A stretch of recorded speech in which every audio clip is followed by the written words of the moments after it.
Hi, everybody. Thank you for your patience. There was a lot of traffic coming from Hillsboro, so we're just getting set up. You may have noticed some items from Palestine for sale out there. They're so beautiful. So if you're interested in that, feel free to take a look, and hopefully we'll get started here in the next few minutes.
Hi, everybody. Welcome to Clackamas United Church of Christ. It's good to be together. I'm proud of you all for showing up. A lot of us are still in mourning and grief. But you showed up, and that is fantastic. So thank you for being here. Just a few things before we get started. There are items in the back for sale. They're beautiful. If you would like to do that. All proceeds go to Alaa, our speaker here.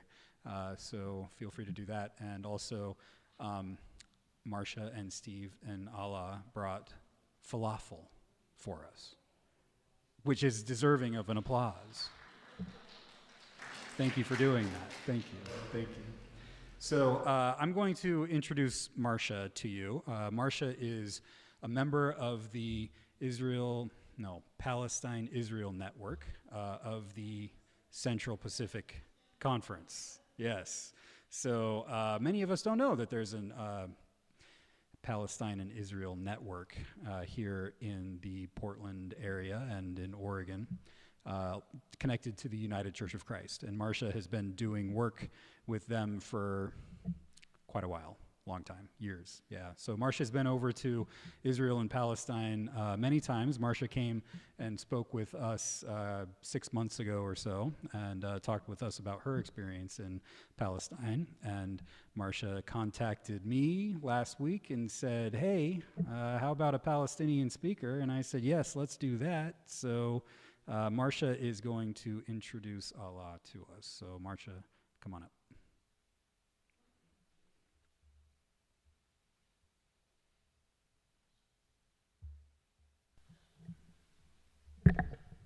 Some of you I remember from when I was here before. I want to say that the money that we get from donations and sales goes to 14 different families in Bethlehem and the West Bank. So 14 different families have given him things to bring to sell. So it's not just his family. About 11 years ago, one of the first times I went to Palestine, I met a young man in a shop, and he went and got me tea, and we sat down and talked for 2 hours, nonstop. And at the end of the 2 hours, we found out we had everything in common, but it didn't matter that he was a different ethnic group, a different country, a different religion, different culture. We agreed on all the important things, and that was Alaa. And ever since then, every time I go, I see him, I go to his home, his family treats me like a long-lost aunt. He drives me around, he takes good care of me. And so when he had this opportunity to come to the U.S., I said, absolutely, you have to come and stay with us. and maybe do some speaking. And he brought some wonderful things to sell, too. So he is just 2 days away from Palestine, so everything he's going to tell you is current and up to date. And he speaks from the heart. He's not reading a script. We tried to write a script, but it didn't work, because it's just better if he talks from the heart. So anyway, I'd like to introduce my friend, Alaa Subeh. Alaa.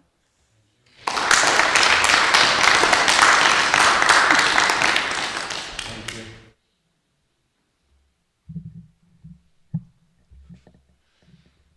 Good evening, everybody. Yes. Good evening, everybody. I don't use that's okay. Here. Yeah. Good evening, everybody. Thank you for coming. Whereas this mean a lot to me, you know, a lot for that family she have been to. What's an honor for me to be here in this place right now, between you.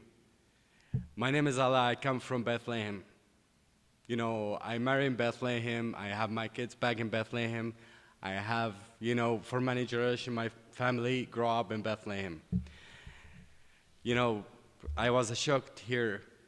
How is it peaceful and nice? Your country, you're lucky to be here, I promise you. You're lucky. That's thing we didn't had before in our life. I didn't know there is like war with peace, with really nice like this. I was shocked there is another part of the world. They have like really peace and something really nice. Let's talk about why we are here, you know. I'm here like, you know, with a story of 40 family come from Bethlehem. This family, they have been there for like many generations all over in Bethlehem. The income come to the family, this family from Bethlehem by tourists coming to Bethlehem. Whereas there is not any more tourists because of the war. You hear, all of you, you hear about the war, what's going on now, the Israeli war, Palestine. It's had been for 80 years, this one. Now, we talk about something really very hard and painful for all the people there. Those people, they cannot travel around the world right now. They cannot do nothing. They don't have income in them home. They don't have nothing in them home right now. By chance, I got that visa to come here to the United States. Marcia helped me, you know, by the invitation. She invited me, like, you know, I applied for the visa, and God willing, I do have that visa right now to come to visit you. We are talking about what's going on there. How's the life in Bethlehem? The life is starting in Bethlehem, like during that war especially, for 40 years, for like example, my age, it's 40 years. During my age, I have been throwing in first intifada, second intifada, you know, during many war. I never have seen like wars than this war. This one, the worst we have seen. I think you too, I think. We never thought about that. We never seen like this war before. The lives look like this, you know. You know, kids by them going to school, they're going to stop by the soldier with big machine gun. They can scare them, and sometimes they shoot them and kill them for no reason. You are home, you're not safe. They exploding your door, and they come with a bomb, and they destroyed everything inside, and they shoot you maybe, and they kill you if your head up like this. This one of the things, it's happened real. Bethlehem, they have like piece of that, you know. I have friend, you know, this is one, by the way, like one story, I have friend, he built his home since 20 years. And in this war, was this like 6 months ago, they came to you don't have license to have your home in area A, B. Actually, let's stop in this. You know, the Palestinian Authority is like controlling area A. By Oslo Agreement, where it's happened in Norway, between Israeli government and Palestinian government. You have Area A, Area B, Area C. Area A is controlled by Palestinian government. Area B is Palestinian who live in there, but it's controlled by both, by the Israeli and the Palestinian government. Area C, it's all Israeli, and you cannot build your home there. But Area B, you can, and Area A, you can. That's some small thing we translate about what's going on there. Area B, my friend, he built his home there, and the Israelis come and they destroyed it for no reason. And also, he do have a license. They come by the mood. If they change the mood, like, they can destroy 5, 6 homes in the same times in like 1 hour. That's what happened in Bethlehem last 6 months, actually. Something else, like most of the kids, they going through like many road around the street, and the road, this belong, like, some Israeli soldiers stop there. You talk about like, the oldest is 14 years, 13 years old. That was the young kids' school. When they go by them way, you will see like 3, 4 different tank of the Israeli soldier, and they made a game where they can shoot a boy or kidnap him to the prison for no reason. Imagine 6 years old. 6 years old, they follow him to his home. That 6 years old, it's happened in Bethlehem. You can look at the news or Google it, whatever. These 7 years old, I'm sorry, 7 years old. They following him. He was actually any Palestinian boy, when they see a soldier, they will run away. Because, the thinking is right, I'm going to die if they catch me. He was running away. He thought his home is the safest area in the world for him to save. He was running to the home, inside the home, and the soldier following him in the home. He died by a heart attack. He died by a heart attack, scaring from that soldier. This is one of the simple things. There is a guy, as a people in Bethlehem, sometimes in the summertime, we sleep at the roof. The soldier came at night, and there is a guy, he slept at the roof, his home. He want to look, he heard a sound, something down. He look at this, they shoot him. His family didn't know he died. Second day, his family find out he died. That's happened in Bethlehem too. Now, the main thing we're talking about, the people there, they are really suffering so much, and more than before any time. And these people now, they're looking just to survive. They don't want nothing more. To survive and to be safe. To be safe, actually, it's not going to be real. Safe, like, try how much to be safe away from everything. That's what means safe. Even you are home, you're not safe. And if you please do that, I want to show them what I mean about, got the blood suit. The video, yeah, the video. I will tell you about that too. That was shot in Bethlehem, that video. Look at the sky. That's all rocket. We thought it's happened like 3 months ago, exactly. We thought it will be the end of the world. We thought everything will gone. That's between Iranian rocket and the Israeli rocket in the sky of Bethlehem. And we don't know where they land. By chance you are safe somewhere. By chance you are not safe. God willing, I'm here talking to you. That's one of the things happened in Bethlehem. Can you show us, the picture? Yeah, please.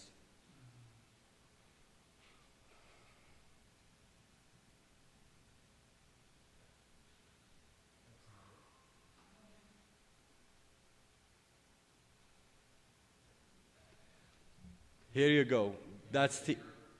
Yeah. Here you go. He came back from school. He just came back from school. Look at his age, probably 8 years or 6 years old. They arrest him. How many soldiers catch a boy 6 years old?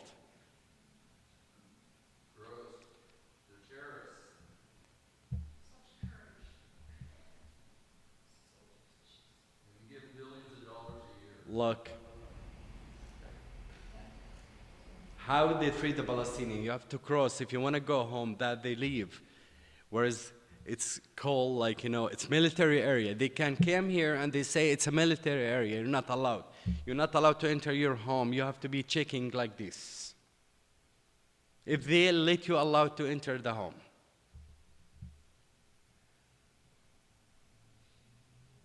Guys, it's many things to talk about. But this is a simple thing and the easy thing, we can send it and we can share it with you. These people there, they need your help, they need your support from here. That's what we can do right now. And I want to thank you for coming, and God bless you all. It's mean a lot for us and mean a lot for the family back in Bethlehem. God bless you all. Thank you all.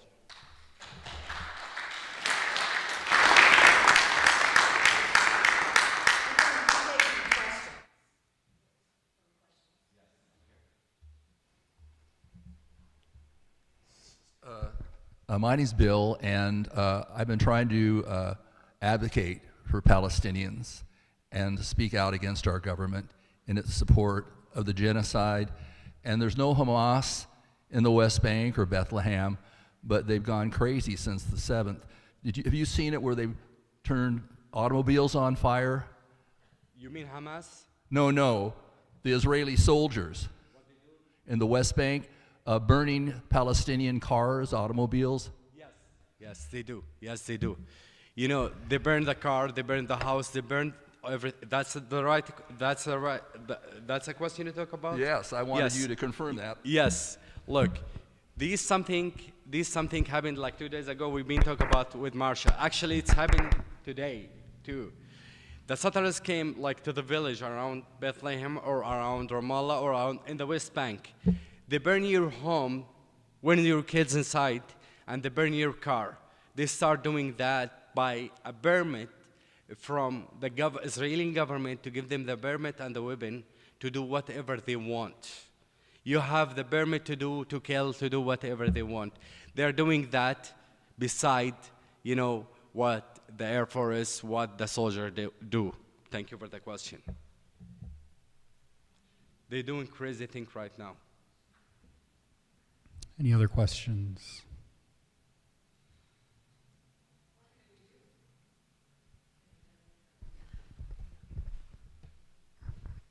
So what can we do? I mean, not for now. Nobody in the world can do nothing. I'm sorry to say that, but at least you have an idea and background right now about what's going on. A simple idea, I don't have that much time to let you stay here for a day and a day. If I tell you only my story, how many stories during my life, I need 1 year to finish. But at least now you have a background, you have an idea what's going on right now, what's in Bethlehem or whenever in West Bank, That's it. Let's say we can support the family back in Bethlehem to stand, Family, they don't have food home right now. And the UNRWA is shut down by the Israeli government, if you hear about that. The UNRWA, it's the only organization that still help the Palestinian, help the family, but not anymore. Nothing. About your water. I know they turned the water off. Okay, they turned the water off. Do you have water? Do they turn it back on? Actually, that's a problem since whiles before the war, and now it's worse. In Bethlehem especially, they shut the water off for 1 month. We don't have water home. We have to buy the water from somewhere else by tank, where it costs a tank about $300 to bring a tank for the home. And some people, not all of them, they have a water well, but it doesn't all, not everybody have it. And something else, that's a worse thing. Electricity now too. They control the water and electricity. They don't want to see any Palestinian anymore. They try to make it hard. And even if the people they want to leave, they cannot leave. They cannot leave, you know. They want, like, you know, made second Gaza. But, you know, nothing. They want to delete everything called Palestinian in Palestinian town. That's what I believe. And next station, it will be Palestinian town. Now they start with the settlers. Now they start give a permit for the settlers to do whatever they want. Sorry. Now they give a permit for the settlers to do whatever they want. Next will be the army will be ready from Lebanon and from Gaza and from all over, you know. When they finish from that, next station it will be West Bank. Please don't forget the people in Bethlehem, you know. They need you. You know, you people feel with them, you know. You know, I know most of you, Marsha told you about many times, told you about how's the feeling, you know. We are not here just to know. We are three religions in Bethlehem. I mean, in Palestine. We have a Christian, we have Muslim, we have Jewish Palestinian. Just to know again, just inform you, and to be sure about that. Most of the people, they thought it's religious fight now. No, it's not religious fight. Because we have the three religions. In 1917, we had to live together as a Palestinian Jewish, as a Palestinian Christian, as a Palestinian Muslim, live together in one community with one government and in peace. Still now, and guess what? You know, the Palestinian Jewish in Jerusalem, I showed Marcia today, they're having the Palestinian flag on them Senegal just today. They don't agree what the Israeli government do. They're Jewish, but still Palestinian. We don't have fight religion in Palestine and Israel. We have land fight. People fight for the land, not for religious. Most of the people, they have like wrong idea. I'm sorry to say that, but around the world, no, this fight between religion. No, it's not religious. It's just land. God bless you, and thank you for listening. If you have any question, I'm ready. More questions? Forgive me for my English. It's not that very well. God bless you all.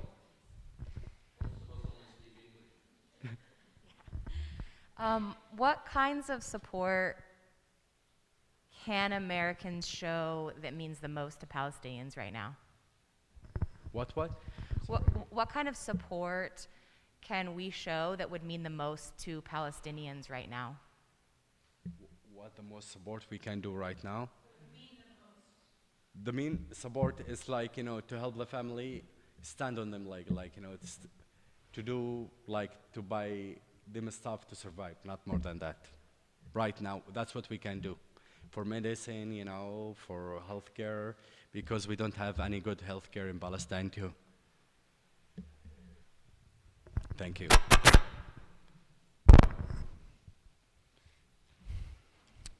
Any other questions?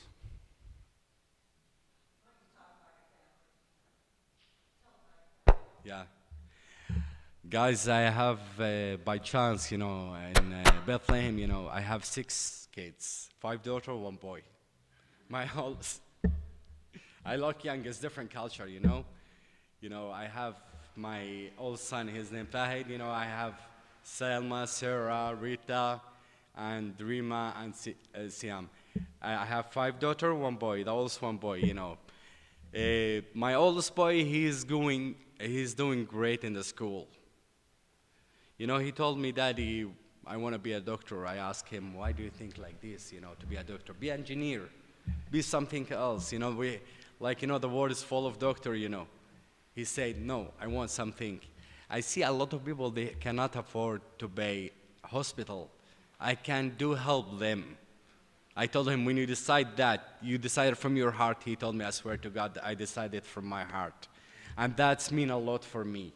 Now I will pay my blood for him, you know, to be a doctor real. You know, I'm thinking, like, there is no future in Palestine anymore. There is no future in Bethlehem. But at least I can do something for him in the future to continue to be what he wants. It's a simple dream. I want to study to be a doctor. Why? To help the poor people they cannot go to the hospital. That's one of the reasons. I have Selma, you know, and Sarah and Rita, and I have my 2 young daughter. I play with them, you know, already I miss them. It's have been 3 days now. Already I miss them, but, you know, they asked me a question, you know. This young lady, I'm talking about her, like, she asked me a question like 100 years old, they're not going to ask you. When the Israeli tank come, we have to be worried. That's nothing the kids can hear. How? We bought something, I don't know in English the name, you know, when they bought it in your ear, you cannot see. We bought it in them. Why did you do that? No, for fun. We don't want to hear, you know, bad thing, you know, bad words. We don't want it from you to hear. It's not right. The right thing, we have to lie to them. I'm sorry to say that. We have to lie to them by different way. When they grow up, they know what's the situation they are living. We cannot push the kids one time and tell them what's going on. We have to tell them that's partly, like shortly. Like we have to tell them slowly until they understand what's the situation around. For 6 or 5 years old, you want to treat them like slowly and carefully. Because if you miss something, we'll have like many people in Bethlehem mentality. They're going to be mentality. Thanks God until now, we can fix that problem. You know, treat them like, you know, treat them how to live in Bethlehem. How to live in the West Bank with this bombing exploding. You know, we told them about the rocket. It's firework. Enjoy it. That's it, I swear to God. We told them it's firework. Enjoy it. They say, real? I say, for real. Come to the window and look at the firework. And inside, I was scared. One of these rockets will land to my home. I swear to God. And thanks God, nobody hurt in Bethlehem in that night. But every day, people hurt in Bethlehem. Every day. People are hurt in Bethlehem by different way. They stole a land in Bethlehem, around Bethlehem. They made a big stage. They start to make, like, you know, around the neck, smaller around Bethlehem. They don't want to leave any land left for the people in Bethlehem to build on it or to guard it. Thank you.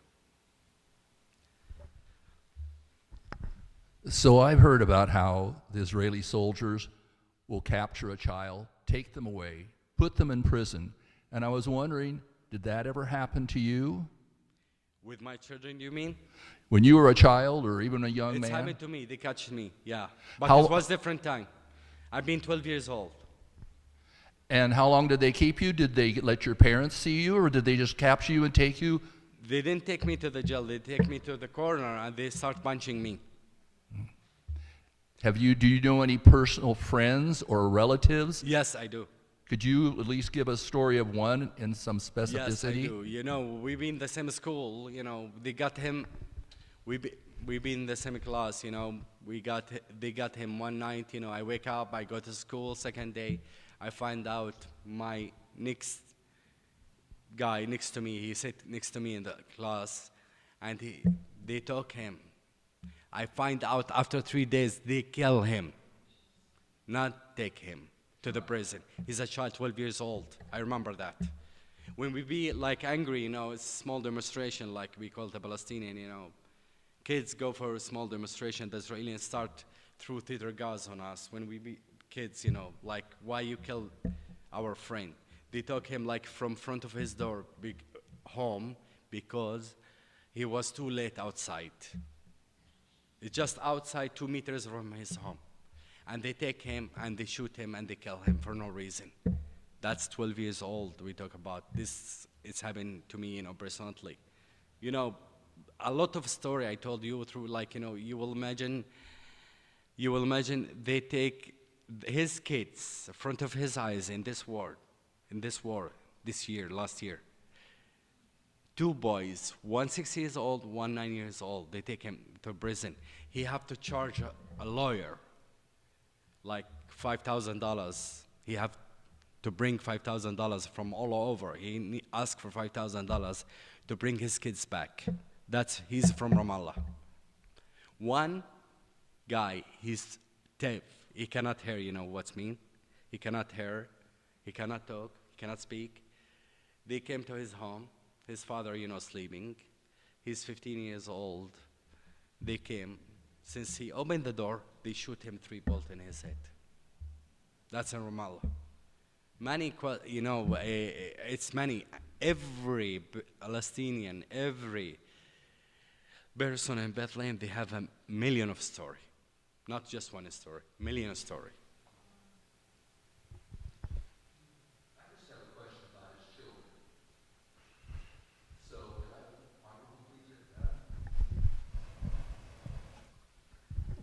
So I have one child. He looks a lot like me, but fortunately he's not like me. But I couldn't imagine living in the situation you've been living in, having 5 daughters and 1 son.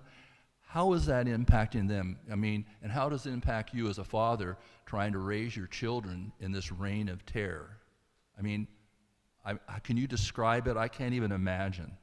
It's just sickening.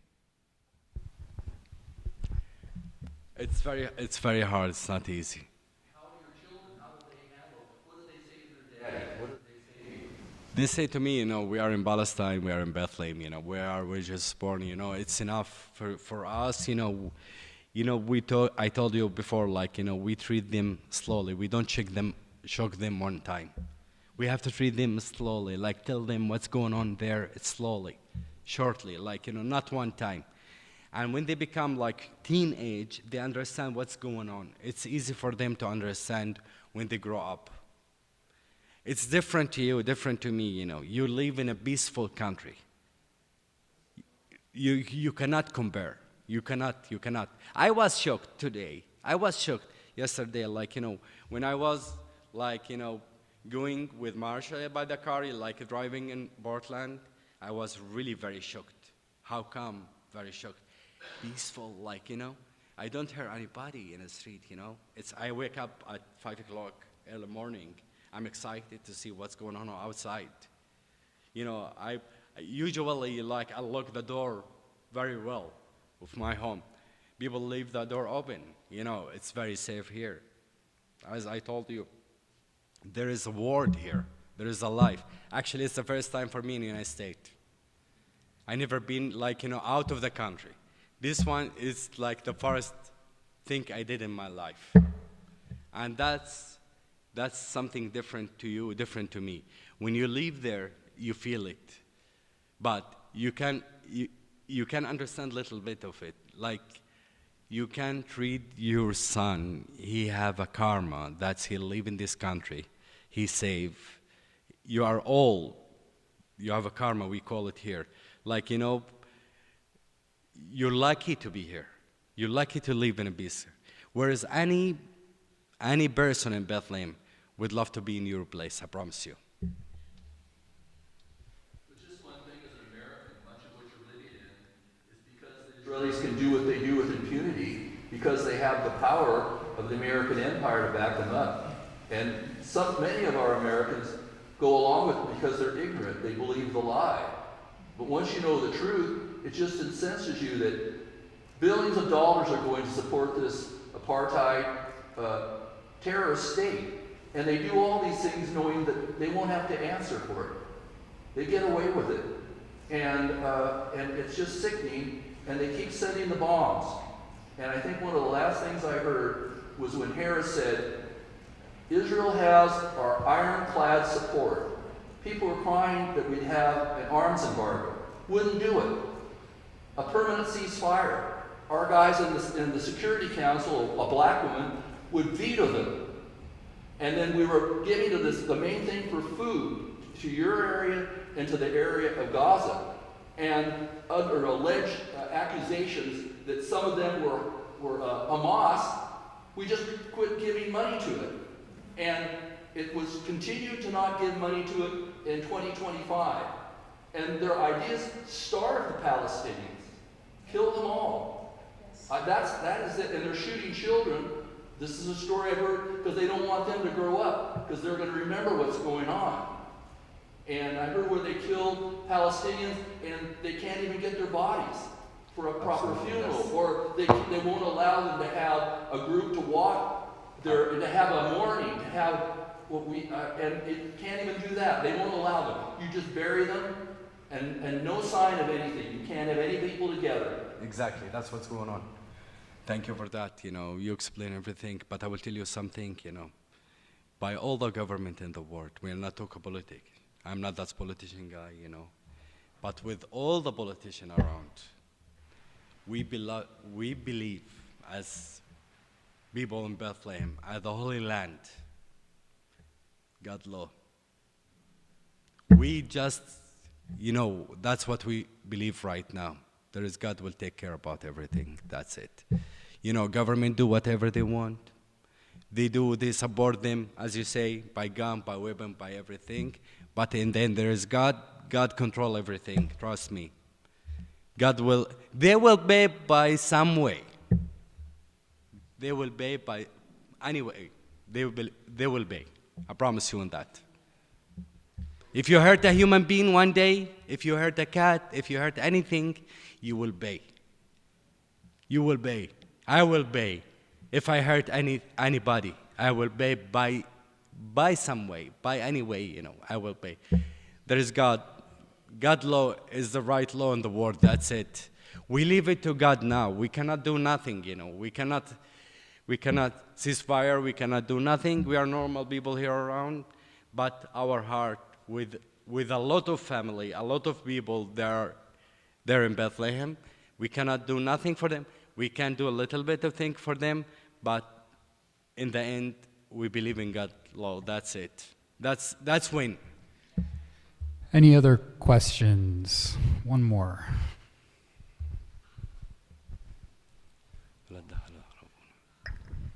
Admittedly, it's not really much of a question other than certainly I know here at this.